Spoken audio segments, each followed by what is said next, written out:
2월 27일 화요일입니다. 마가복음 7장 1절로 13절입니다. 바리새인들과 또 서기관 중 몇이 예루살렘에 와서 예수께 모여들었다가 그의 제자 중 몇 사람이 부정한 손 곧 씻지 아니한 손으로 떡 먹는 것을 보았더라. 바리새인들과 모든 유대인들은 장로들의 전통을 지키어 손을 잘 씻지 않고서는 음식을 먹지 아니하며 또 시장에서 돌아와서도 물을 뿌리지 않고서는 먹지 아니하며 그 외에도 여러 가지를 지키어 오는 것이 있으니 잔과 주발과 녹그릇을 씻음이라라. 이에 바리새인들과 서기관들이 예수께 묻되 어찌하여 당신의 제자들은 장로들의 전통을 준행하지 아니하고 부정한 손으로 떡을 먹나이까? 이르시되 이사야가 너희 외식하는 자에 대하여 잘 예언하였도다. 기록하였으되 이 백성이 입술로는 나를 공경하되 마음은 내게서 멀도다. 사람의 계명으로 교훈을 삼아 가르치니 나를 헛되이 경배하는도다 하였느니라. 너희가 하나님의 계명은 버리고 사람의 전통을 지키느니라. 또 이르시되 너희가 너희 전통을 지키려고 하나님의 계명을 잘 저버리는도다. 모세는 내 부모를 공경하라 하고 또 아버지나 어머니를 모욕하는 자는 죽임을 당하리라 하였거늘 너희는 이르되 사람이 아버지에게나 어머니에게나 말하기를 내가 드려 유익하게 할 것이 고르반 곧 하나님께 드림이 되었다고 하기만 하면 그만이라 하고 자기 아버지나 어머니에게 다시 아무것도 하여 드리기를 허락하지 아니하여 너희가 전한 전통으로 하나님의 말씀을 폐하며 또 이 같은 일을 많이 행하느니라 하시고 아멘. 기도하겠습니다. 하나님 주시는 하나님의 말씀을 붙듭니다. 우리로 외식하는 자 아닌 본질적 신앙, 본질적인 하나님을 향한 예배가 회복되게 하여 주옵소서. 영광을 드립니다. 예수님의 이름으로 기도드립나이다. 아멘. 예수님께서 6장에서 12제자를 파송했습니다. 그들로 병 고치는 권세, 사람들에게 예수님이 누구신지를 전하는 복음을 전하게 했습니다.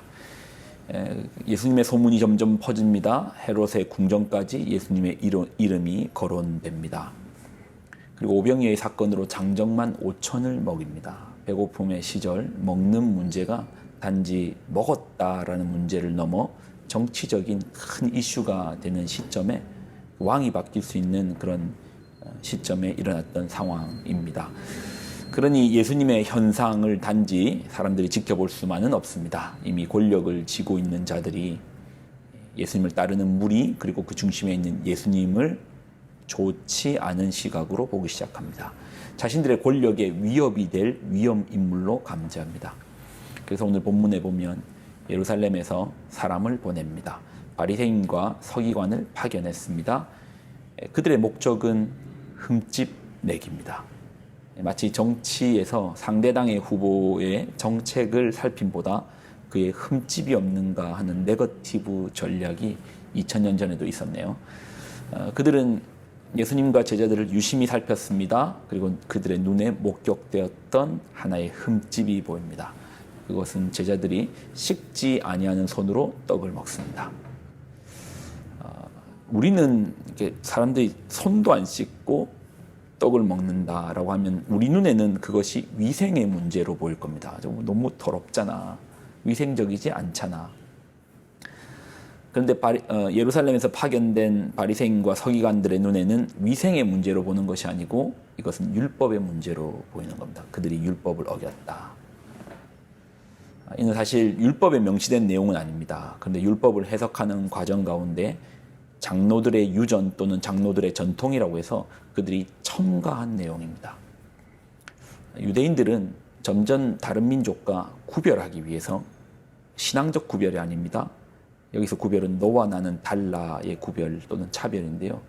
이를 위해 장로들의 유전을 지킵니다. 배척을 위한 구별입니다. 차별입니다. 신앙의 순수함을 위한 구별이 아닙니다. 거룩함을 지키기 위한 구별은 말씀에 대한 바로섬이 구별일 것인데 말씀에 대한 바로섬이 아니고 사람들에게서 나는 거룩하게 보여. 다른 사람 눈에 너는 저런 사람이고 나는 이런 사람이야 라는 차별을 위한 구별입니다. 그들의 눈에 장로들의 유전을 어기는 제자들의 모습이 보입니다. 그리고 예수님께 따집니다. 이에 바리새인들과 서기관들이 예수께 묻되 어찌하여 당신의 제자들은 장로들의 전통을 준행하지 아니하고 부정한 손으로 떡을 먹나이까. 종교적인 껍질로 가득 쌓여 있는 그들, 사람들이 나를 어떻게 바라보는가, 그 중심의 모습은 온데간데 없고 남들이 나를 어떻게 보는가에만 집중되어 있는 그들의 포장지를 뜯어냅니다. 6절로 9절 이르시되 이사야가 너희의 외식하는 자에 대하여 잘 예언하였도다. 기록되었을 때 이 백성이 입술로는 나를 공경하되 마음은 내게서 멀도다. 사람의 계명으로 교훈을 삼아 가르치니 나를 헛되이 경배하는도다 하였느니라. 너희가 하나님의 계명은 버리고 사람의 전통을 지키느니라. 또 이르시되 너희가 너희 전통을 지키려고 하나님의 계명을 잘 저버리는도다. 하나님의 말씀과 사람의 전통, 하나님의 계명과 사람의 전통, 어떤 차이가 있죠? 하나님의 계명, 하나님의 말씀 일파인데, 그러면 사람의 전통은 뭐죠? 사람의 전통은 누군가에게 내가 어떻게 보이는가를 중시하여 만든 법입니다. 저 사람이 나를 볼 때, 아, 저 사람, 저 목사 참 거룩해 보여. 저 사람 참 괜찮은 사람인 것 같아. 내 중심에는 들키지 않으려고 애를 씁니다. 포장지를 두릅니다. 그러나 그 포장지를 벗겨내면 그 속에는 썩은 것이 있습니다. 마음이 없습니다. 사람들이 단지 나를 어떻게 보는가, 아, 나를 좋게 보는가, 나쁘게 보는가, 그 중심만 있습니다. 그러니 입술로는 큰 소리로 나는 하나님을 찬양합니다. 하지만 그 마음에는 전혀 하나님에 대한 경배가 없습니다. 왜 그렇게 입술로만 찬양합니까? 남들이 볼 때, 사람들이 볼 때 저 사람 참 거룩해 보여. 그것 때문에 그렇게 합니다. 마음이 없는 공경, 헛된 예배, 사람의 계명을 위하여 하나님의 말씀을 저버리는 왜곡된 신앙. 그러면서 결정적으로 그들의 허점을 예를 들어 설명하시는데 그것이 고르반입니다. 고르반은 참 좋은 의미입니다. 하나님께 내가 선물로 드렸다. 얼마나 아름답습니까? 근데 이를 악용합니다. 자식이 부모를 공양해야 될 의무가 있는데 부모를 섬기기가 무거운 겁니다. 부담되는 겁니다. 그래서 고르반합니다. 나의 재물은 내 것 아니야. 하나님의 것이야. 하나님께 드린 것이야. 그런데 눈에 보이는 부모도 공경하지 않는 자식이 보이지 않는 하나님을 섬기겠습니까? 안 섬기죠. 응당 그들은 고르반했지만 하나님께도 드리지 않습니다. 근데 왜 말로 고르반하는 겁니까? 남들이 나를 볼 때, 아, 저 사람 괜찮은 사람이다. 부모는 섬기기는 싫은데 사람들에게는 좋은 사람으로 비춰 보이고 싶은 겁니다. 그래서 고르반합니다. 우리에게도 이런 고르반이 있죠. 교회에서 어떤 부탁이나 사역의 제의가 있으면 꼭 그럽니다. 기도해 보겠습니다. 이게 우리의 어느 순간에 거절의 언어가 되어버렸어요. 기도해 보겠습니다. 기도해 보겠습니다. 하나님의 뜻을 물어보겠습니다. 기도해 보겠습니다. 고르반하고 같지 않나요? 헌신이 필요한 순간에 기도해 보겠습니다.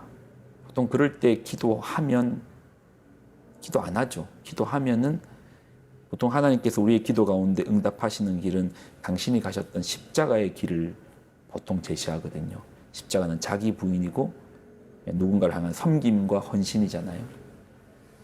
그러니 기도를 했다면 순종하고 헌신의 길로 갈 것인데 보겠다는 말로 거절합니다. 왜 마음에는 할 마음이 없는데 기도하겠다라고 말합니까? 고르반하고 똑같죠. 사람들이 나를 나쁘게 보는 게 싫은 겁니다. 사람들의 눈에 나는 거룩한 사람이야, 기도하는 사람이야, 꽤 괜찮은 신앙인이야. 그럴수록 우리는 진짜 신앙으로부터 밀려나가죠. 멀어지죠. 어느새 남이 나를 어떻게 바라보는가에 더 집중하는 내 모습. 그러나 참된 신앙은 하나님과의 나의 관계죠. 그 누구도 낄 자리가 없는데 거기에 남을 차곡차곡 채우다 보면 하나님과의 거리는 점점 멀어집니다. 그럼 어떠세요? 여러분의 삶 가운데, 신앙 가운데 고르반 없습니까?